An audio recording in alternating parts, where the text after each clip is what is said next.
ulinifanyia ubaya, umekuja kwa ujanja ukanifanyia ubaya ukanikoni. Hujanifanyia mimi, umenifanyia wewe mali yako. Waman asaa fa alaiha.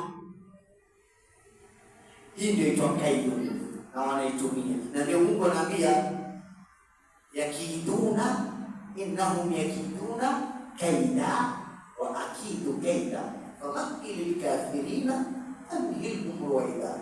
Mungu anaambia wache ulifanywa janja, mwisho wao kaburini kwa Mungu subhanahu wa ta'ala.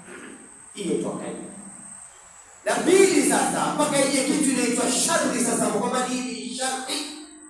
Mpaka katika kitu inaitwa makrun. Makrun ni lile jambo linapokuwa sasa wao kufurahi kwao, ile ndio makrun.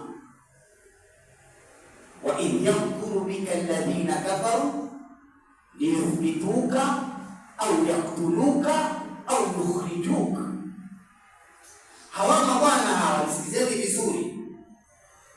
Hawa mabwana hawa ninawaita wachawi. Baada ya Qur'an wameitwa kwa jina la adh-dhalimun. Ukiona jina adh-dhalimun ni wachawi.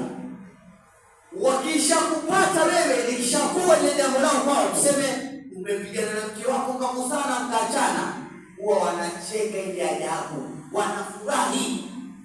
Na zaidi mkipigana mpaka mmoja kamua mwenzao, wallahi wa rahmani, nishawashuhudia, nishawaonya, nishawapia, nishawauliza, hivi ndio mafurahia nini? Mmoja kishafaulu kumuondoa mwenzake duniani au mtu akajua, wallahi si kwa pili ile alifanya kile kitendo, uvaa nguo mpya hajawahi kuivaa. Ni sharti ya majini kwa wao, na wao wana furaha kabisa. Na ndio hizi crusade zinazofanywa kubwa huanza kufurahia jambo kubwa lilofanyika. Wanaweza kufanya sherehe wakaonekana kwamba ni harusi, wakafanya sherehe wakaonekana kama kwamba ni maulidi, lakini wanafurahia jambo lao lilofanyika. Ile inaitwa makru. Yaani ikiwa wewe Mungu amekupatia uwezo, atambua ni jambo, wallahi wala kuuma ndani ya roho. Kwa sababu watakucheka. Mbele yako waweza kucheka. Watakusambaza katika mitandao. Mungu akupatia ilhamu ya kujua, wala utalia machozi ya damu. Sio jambo la kufurahia.